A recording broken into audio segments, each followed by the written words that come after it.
Hello tout le monde, j'espère que vous allez bien. Bienvenue dans ce nouvel épisode du podcast où on va discuter spécisme et bien évidemment du coup antispécisme. Alors je vous ai beaucoup teasé sur les réseaux sur ce podcast-là parce que j'avais vraiment trop hâte de vous l'enregistrer. Non pas que j'ai pas du tout apprécié enregistrer les autres, hein, mais c'est vrai que les premiers épisodes, je vous avais dit que ce serait beaucoup plus théorique, des chiffres, des faits, pour un petit peu informer sur ce qui se passe. Alors que là, je rentre dans un pendant beaucoup plus politique, un peu plus axé sur ok, maintenant qu'on sait les faits, maintenant qu'on sait ce qui se passe, est-ce que la solution logique, rationnelle, c'est vraiment d'être végane et donc de revendiquer, de réclamer politiquement la fin de l'exploitation des animaux, au même titre que on trouve normal aujourd'hui de réclamer, enfin normal, on trouve, enfin c'est un peu plus banalisé on va dire, de réclamer l'égalité des sexes, des orientations sexuelles, des races, etc. Ou est-ce que on peut rester dans une société où on considère que oui, ok, les animaux souffrent, donc ça a été prouvé par la science, oui, ok, il se passe ça, il se passe cela, il se passe ceci, mais ça reste légitime de les exploiter parce que ce sont des animaux non humains et que nous sommes des animaux humains. En gros, est-ce que cette hiérarchie, cette exploitation est encore légitime? Et c'est un peu tout ça que cherche à résoudre la notion de spécisme et d'antispécisme, et c'est un peu la solution. Et donc c'est pour ça que vraiment j'attendais beaucoup de discuter de ça, parce que c'est vrai qu'au début, quand on prend conscience, en tout cas moi, quand j'ai pris conscience de ce qui se passait, voilà, j'ai été choquée, énervée, triste, mais c'est pas pour autant que directement je me suis dit, ok, la solution c'est de boycotter les produits animaux. Je savais ce qui se passait, j'en avais conscience, je fais confiance à la science, etc. Mais c'est pas pour autant que je me suis persuadée qu'il fallait l'arrêter. Je me suis dit, bon, mais les animaux souffrent, mais ce sont des animaux en même temps. C'est que des poissons, ce sont que des poules, elles sont là pour pondre, etc. Donc en gros, je me suis pas directement dit, il faut boycotter tous les produits animaux. Et en fait, c'est vraiment quand on devient antispéciste qu'on comprend que la seule solution, c'est d'arrêter totalement et que les animaux ne devraient pas souffrir pour servir nos besoins.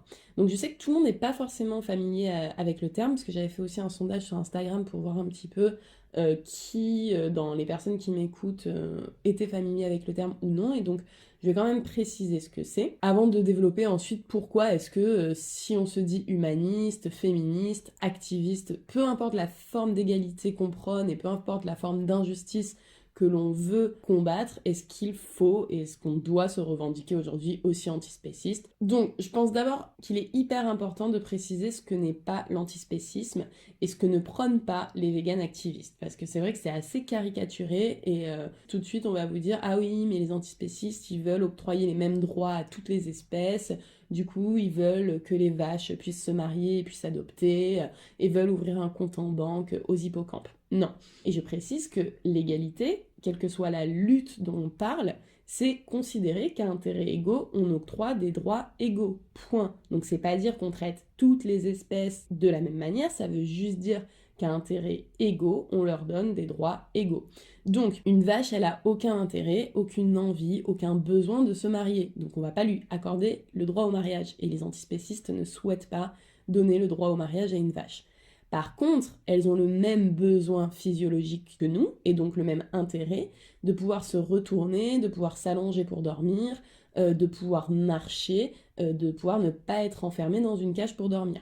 Elle a autant besoin, la vache, que n'importe quelle mère, de rester avec son enfant lorsqu'il naît, de l'avoir près de soi lorsqu'il naît. On devrait donc lui octroyer le droit de ne pas voir son enfant retiré à la naissance, sous prétexte qu'il faut garder son lait pour les êtres humains, parce que on adore le fromage, et que le fromage c'est quand même trop bon, donc ça justifie de retirer un nouveau-né à une vache pour pouvoir prendre son lait. C'est ça en fait l'antispécisme, c'est se dire, si on découvrait aujourd'hui que le lait maternel humain était trop bon, que le lait d'une mère enceinte et d'une mère qui vient d'accoucher était trop bon et qui faisait un fromage délicieux. C'est pas pour autant qu'on inséminerait de force toutes les femmes pour leur prendre leur lait, qu'on leur retirerait leur bébé à la naissance pour faire du fromage délicieux. La seule raison pour laquelle on se permet de le faire s'agissant des vaches, c'est qu'elles font pas partie de la même espèce. On se dit, c'est des vaches, donc c'est ok. Alors même que leur besoin de rester avec leur enfant est le même qu'une mère humaine. Et c'est ça en fait le spécisme, c'est que la seule raison pour laquelle on se le permet pour les vaches, c'est pas que leur besoin n'est pas le même, puisque ça a été prouvé qu'elles ont autant intérêt qu'une mère humaine à rester avec leur enfant, c'est juste qu'elles ne font pas partie de la même espèce, donc c'est ok. Et au lieu de se baser en fait sur l'intérêt, sur le besoin de l'espèce, on se base juste sur l'espèce en soi, sans se poser plus de questions. Pareil, si un canard il souffre autant que moi lorsqu'il est gavé, qu'il a autant de mal que moi quand on le gave, du coup il devrait avoir le même droit que moi à ne pas être gavé, peu importe que la tradition c'est de manger du foie gras à Noël et qu'on l'a toujours fait et que c'est trop bon. Si un dauphin il a autant envie que moi de vivre, pourquoi est-ce que du coup lui il peut être tué pour qu'on puisse pêcher du thon et de la crevette, donc ce que j'ai expliqué dans le podcast sur les poissons, hein, les conséquences de la pêche au thon, de la pêche à la crevette, pourquoi est-ce que lui, c'est ok de le tuer, le dauphin, parce que quand même, on aime trop le thon, on aime trop la crevette. Bref, l'idée c'est qu'à intérêts égaux, on a des droits égaux. Et la logique, elle va pas plus loin que ça en fait. Et du coup, on peut se demander, mais alors pourquoi est-ce que le spécisme, il existe dans nos sociétés, enfin dans toutes nos sociétés presque, hein, à part quelques cas isolés, on se dit tout le temps, non mais c'est pas pareil. Si l'espèce est différente, les intérêts ne doivent pas être traités de la même manière, alors même qu'aujourd'hui la science nous a prouvé qu'ils étaient les mêmes, que les besoins étaient les mêmes. La question en fait, elle est hyper politique et même voire philosophique, parce que moi je sais que la première fois que j'ai pris conscience de ça, voilà, j'avais travaillé beaucoup sur le spécisme quand j'étais en M2 et donc j'avais tenté d'argumenter ça, de défendre l'antispécisme donc devant un jury lors de mon mémoire de Master 2, et c'était un jury qui était composé de juristes. Donc des personnes qui normalement ont un raisonnement assez rationnel, assez logique. Et donc en gros, je présentais mon mémoire de fin de master et j'expliquais que le spécisme, et donc l'antispécisme, c'était le fait de ne pas discriminer et de ne pas faire de distinction arbitraire qui soit basée uniquement sur l'espèce. Tout comme l'antiracisme, c'est le fait de ne pas faire de distinction arbitraire qui soit basée sur la race, l'antispécisme, c'est le fait de ne pas discriminer sur les espèces. Donc en gros, le spécisme, donc, c'est une forme de domination qui est acceptée et banalisée dans toutes nos sociétés presque, qui considère qu'en fonction de l'espèce à laquelle vous appartenez, le traitement qu'on vous infligera sera différent. Et on vit actuellement dans une société où l'on considère normal d'enfermer des poules, mais pas des humains. Alors même que l'on va trouver horrible dans une société occidentale de faire bouillir un chat, on va trouver hyper chic par contre et super normal de faire bouillir un homard ou de gaver un canard. La France, elle autorise, elle finance le fait d'enfermer des veaux à leur naissance dans des cages d'1 mètre carré pour pouvoir prendre le lait de leur vache. Mais par contre, séquestrer un chat, tout de suite, non, vous allez avoir une amende, vous allez aller en prison si vous récidivez, parce que c'est un chat. Donc voilà, le spécisme, c'est vraiment en fonction de l'espèce, si c'est un humain, si c'est un animal, ou si c'est un veau ou un canard contre si c'est un chat ou un chien, il n'y aura pas le même traitement, alors même que la souffrance est exactement la même. Voilà, je peux continuer comme ça à l'infini. Hein. Les Français, vraiment, quand vous leur montrez une vidéo de Chinois là, à leur repas de Nouvel An qui mangent du cerveau de chien ou qui font bouillir des chiots en plein air, on est là, ah mais c'est affreux. Par contre, quand nous, en tant que Français, on se dit mais quand même le foie gras c'est trop bon et qu'on fait des barbecues, là c'est totalement normal parce que c'est pas la même espèce qu'on a fait souffrir et qu'on a tué. Donc du coup, on juge acceptable en fonction de l'espèce, en fonction de notre culture, la souffrance ou non. Donc voilà, vous avez vraiment deux types de spécisme entre les animaux non humains entre eux, donc c'est-à-dire nous on va considérer faire souffrir un chat ou un chien, vous êtes un psychopathe, par contre manger du foie gras et du saucisson, là vous êtes un bon français normal, et ensuite vous avez aussi la distinction entre humain et non humain. Donc par exemple, si vous mangez du bacon, vous êtes tout à fait normal parce que vous avez mangé un cochon qui était de l'espèce animale. Par contre, si vous mangez un nourrisson en disant « Ouais, mais il était bio, il était bien traité quand même, on l'a aimé pendant les 1 an de sa vie, on l'a caressé tous les matins », là, vous restez psychopathe. Par contre, si vous mangez un cochon ou vous achetez du jambon Herta, là, c'est ok, parce que c'est pas la même espèce. C'est pour ça que je me suis permis de faire un peu le parallèle entre les deux, hein, et enfin, c'est pas moi qui me le suis permis, hein, toutes les personnes qui ont travaillé sur le spécisme ont fait le parallèle avec toutes les autres formes de discrimination qui n'avaient aucun sens, donc comme le racisme, le sexisme, l'homophobie, etc. C'était le fait que le racisme, par exemple, il a décidé arbitrairement, autrefois dans la loi, aujourd'hui malheureusement encore dans la mentalité de beaucoup de personnes, qu'il y a certaines races qui valent mieux que d'autres et qui doivent avoir plus de protection que d'autres et que certaines races pouvaient en exploiter d'autres parce que économiquement c'était plus confortable et parce que dans la tradition et dans la mentalité de beaucoup, c'était normal. Et quand j'ai expliqué ça à des juristes, donc c'était exactement la même chose, c'est-à-dire se baser soit sur la race, soit sur l'espèce, au lieu de se baser tout simplement sur la science et sur les besoins et sur la souffrance éprouvée par les êtres, ils ont été hyper outrés en fait. Ils ont été un peu offusqués et c'est un peu la réaction de la plupart des sceptiques, hein, quand vous leur comparez les deux, ils vont vous dire oh, mais c'est horrible, tu compares l'apartheid, l'esclavage à ce qu'on est en train de faire aux animaux. Et en fait, déjà, je trouve ça hallucinant, parce que déjà, je trouve ça hallucinant d'avoir dû expliquer le spécisme à des personnes qui ont un doctorat en droit et donc qui ont bossé sur les inégalités, sur les choses qui ne sont pas rationnelles, sur les choses arbitraires qui se font dans la société, parce que quand on travaille le droit, on réfléchit quand même à pourquoi est-ce qu'il existe, pas juste, ben voilà, le droit c'est la loi, non, il faut vraiment essayer de comprendre pourquoi est-ce que cette loi existe et pourquoi est-ce qu'elle est logique et pourquoi est-ce qu'elle est juste. Et ces personnes-là, déjà, n'avaient jamais entendu parler d'antispécisme. Donc ça, déjà, je trouve ça un petit peu hallucinant de dire à quel point c'est une discrimination qui est pas du tout considérée comme nécessaire d'étudier, qui est complètement banalisée, et en plus on va vous dire ouais c'est ultra déplacé de comparer ces discriminations. Alors pourquoi est-ce que c'est pas déplacé déjà? Pourquoi est-ce qu'il s'agit exactement et strictement de la même chose?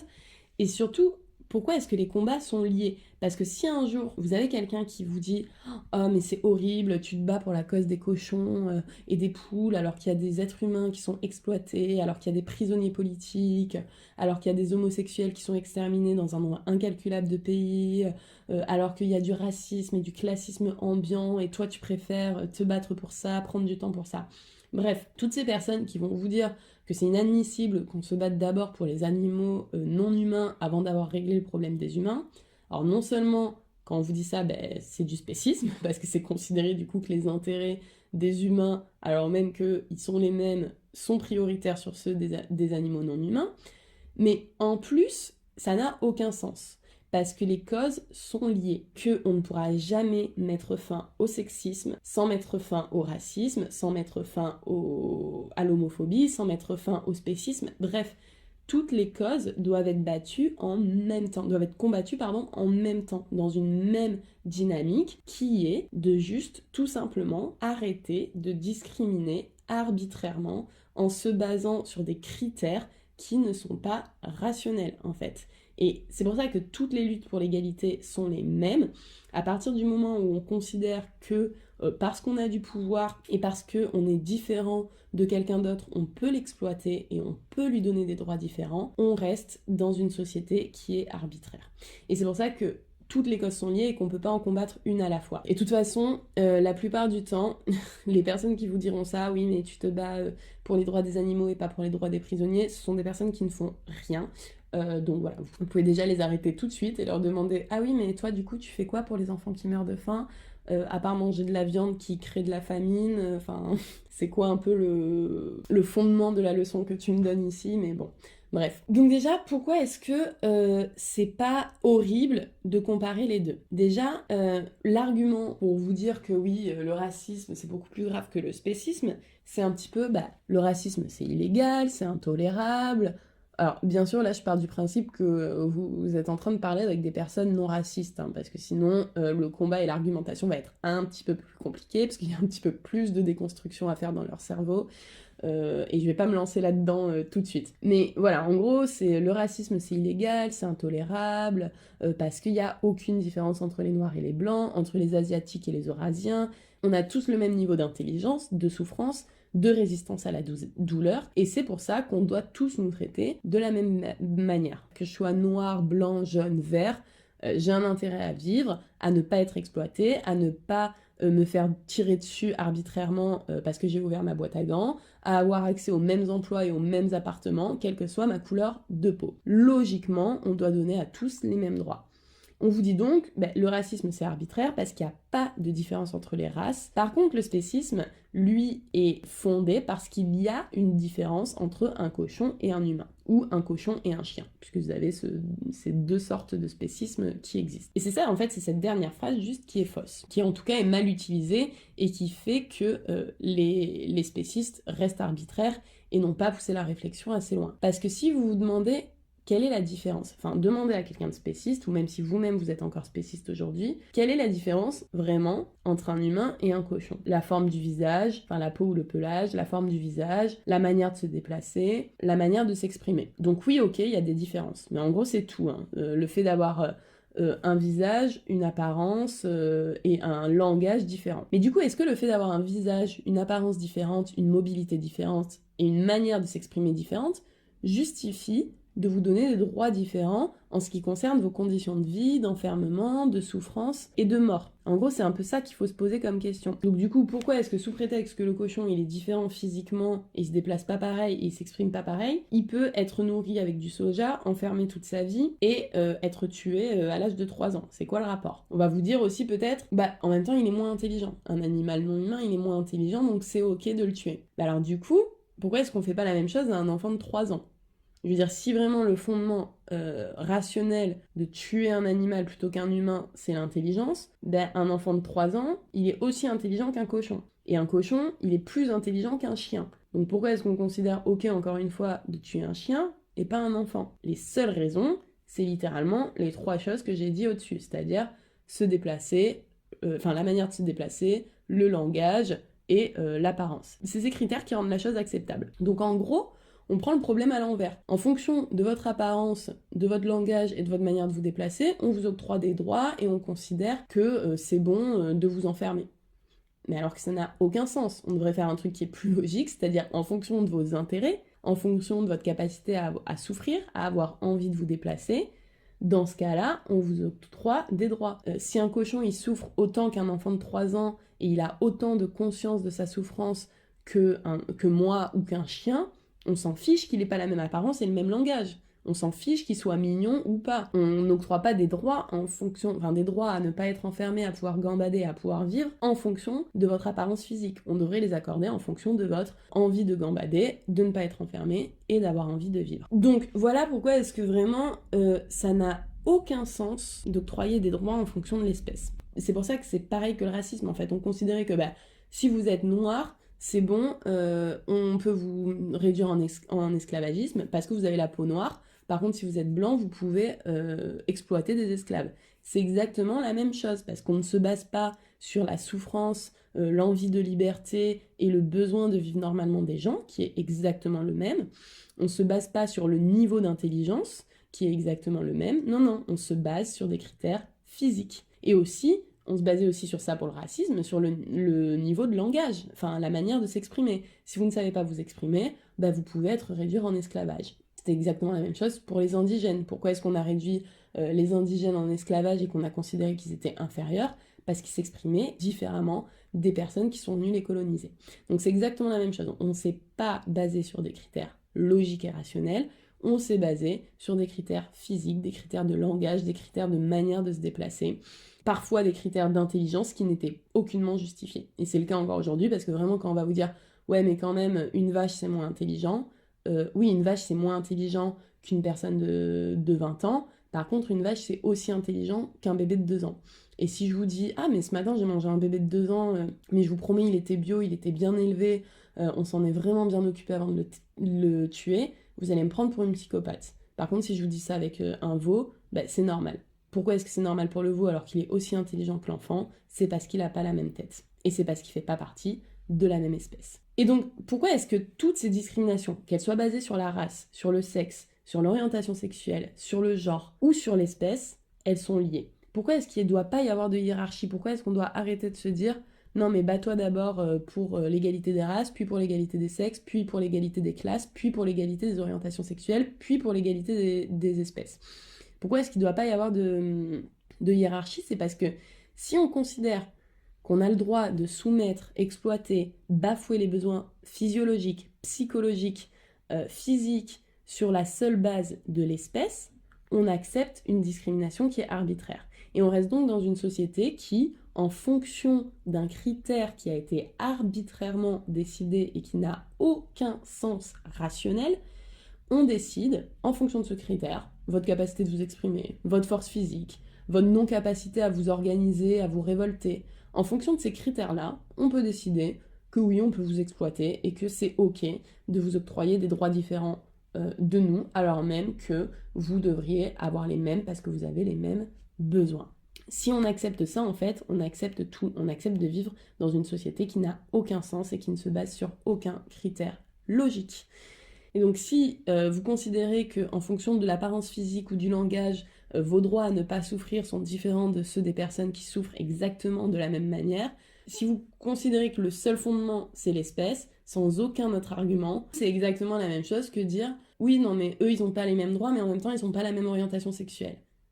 Oui mais du coup c'est quoi le rapport? En quoi est-ce que votre orientation sexuelle détermine votre droit à avoir envie de vous marier ou à avoir envie d'un enfant? C'est exactement, le problème il est le même, c'est se baser sur des arguments qui n'ont aucun sens pour octroyer des droits, entériner les inégalités et continuer à accepter que arbitrairement on octroie des droits ou non. On doit se battre pour tout en même temps en fait, on doit se battre pour que tout traitement différencié, arbitraire, quel qu'il soit, à intérêt, à souffrance ou à besoins égaux, il doit être justifié de manière rationnelle. Et pas par un banal et idiot, enfin désolé, mais une réponse vraiment idiote qui va être de ah ben on a toujours fait ça, ah ben les femmes elles ont toujours aimé ça ou elles ont toujours été nulles à ça, ah ben les homosexuels ils ont jamais eu le droit de se marier donc on va rester comme ça, ah ben une vache on a toujours mangé ça donc c'est normal de continuer à la manger. Non, non, faut vraiment aujourd'hui en 2021 se poser la question et se dire pourquoi est-ce que c'est censé et pourquoi est-ce que ça a du sens. Et à partir du moment où on ne trouve pas de réponse, parce que je pense que personne ne trouvera une réponse rationnelle à pourquoi est-ce qu'un cochon c'est ok de le manger et pas un nourrisson, dans ce cas-là, c'est qu'on est dans une société arbitraire. Et on doit se battre sur tout en même temps, parce qu'en fait, on arrive à un moment où ça n'a plus de sens de faire des discriminations. Et si on en accepte une, en fait, on laisse la porte ouverte à toutes les autres. Et il n'y en a aucune qui vaut plus que l'autre, en fait. Donc voilà, pourquoi est-ce que par contre c'est justifié de manger une carotte et pas un chien? C'est parce que la carotte, elle ne souffre pas. Une carotte, elle ne souffre pas. Un chien, il souffre. Et un chien, il a envie de vivre. Une carotte, elle n'a pas envie de vivre. Du coup, la carotte, elle peut ne pas avoir le droit de vivre, puisqu'elle n'en a pas envie, elle n'en a pas le besoin. Mais encore une fois, à besoin et à envie égale, on a des droits égaux. Tout comme, encore une fois, quand il y avait de l'esclavage, on se basait, au lieu de se demander de quoi ont envie les personnes qui sont réduites en esclavage, de quoi est-ce qu'elles ont besoin, les questions qu'on se demandait, c'était ouais, mais elles vont faire comment nos sociétés s'il n'y a plus d'esclaves, on va perdre plein d'argent, et les maîtres, les pauvres, comment est-ce qu'ils vont faire pour continuer à vivre et à se faire de l'argent? Mais c'est la même chose, on arrête de se poser des questions qui sont idiotes et qui n'ont pas le... Enfin, pas qui sont idiotes, mais qui partent du mauvais sens. On se pose les bonnes questions. De quoi est-ce que la vache, elle a besoin? Elle a besoin que quand son veau naît, on ne lui supprime pas et on ne lui enlève pas pour lui enfermer dans une cage pour pouvoir faire du fromage. Elle a besoin que quand elle dorme, elle puisse se retourner et elle puisse aller marcher quand elle veut. En fait, et elle a besoin de ne plus être créée artificiellement pour que les humains puissent la manger. Il faut vraiment qu'on rentre dans une société où nos choix soient justifiés par des arguments rationnels et qu'on arrête de justifier les choses par « Ah mais on a toujours fait ça »,« Ah mais ça me paraît normal »,« Ah mais l'économie c'est comme ça qu'elle va fonctionner », ah mais comment est-ce qu'on va faire, comment est-ce qu'ils vont faire les éleveurs après? Non. D'ailleurs, j'en parlerai des éleveurs, parce que je veux pas qu'on croie que je minimise le problème que ça va être, mais en fait, il y a des solutions, il y a des reconversions qui vont exister. Si on passe dans une société qui est antispéciste et donc qui est égalitaire, les éleveurs, ils auront du travail en fait. Les gens vont continuer de manger, c'est juste qu'on va manger différemment. Donc il y a des reconversions qui existent, etc. Et ça, je ferai un podcast vraiment sur le pendant économique de la question, parce que je sais que malheureusement, c'est la question première qu'on se pose, c'est le chômage, avant de se poser la question de la souffrance d'être sensible. On se pose la question du chômage. Donc bref, je ferai un podcast dessus pour en parler. Mais c'est pas en fait le problème premier. Et comme toutes les luttes, comme quand on dit ah oui mais on va faire comment si on accorde des droits aux femmes, du coup on n'aura plus le droit de les draguer dans la rue, on va plus savoir comment on peut les draguer, où est-ce qu'on doit s'arrêter. En fait c'est pas ça le problème.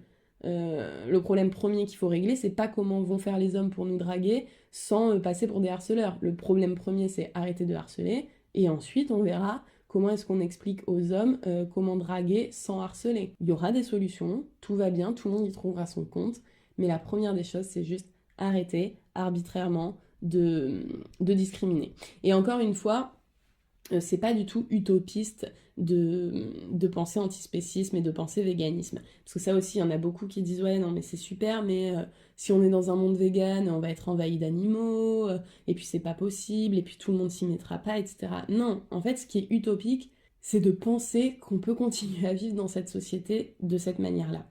De continuer à penser qu'on peut continuer à se bourrer de protéines animales alors qu'on est 7 milliards sur la planète, qu'il y a des personnes qui meurent de faim, et qu'il faut des céréales et du soja pour nourrir ces animaux, alors qu'on a déjà rasé presque toutes les forêts.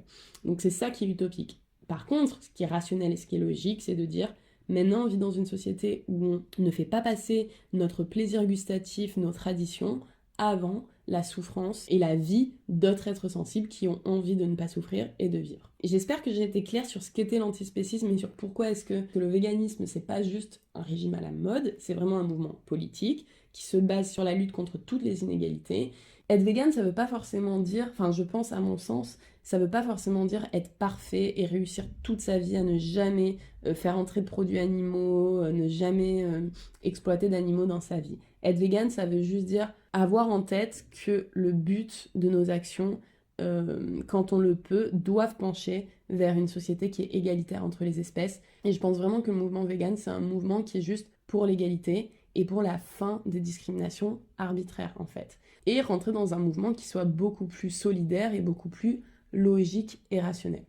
Donc voilà, merci beaucoup d'avoir écouté ce podcast jusqu'au bout. J'espère que j'ai réussi à être claire, que, encore une fois, je me suis pas trop emportée, mais je pense que, enfin, en fait, je m'emporterai à chaque fois. Donc voilà, j'arrête de m'excuser parce que ce sera le cas à chaque fois, je pense. Et je vous remercie et je vous dis à bientôt.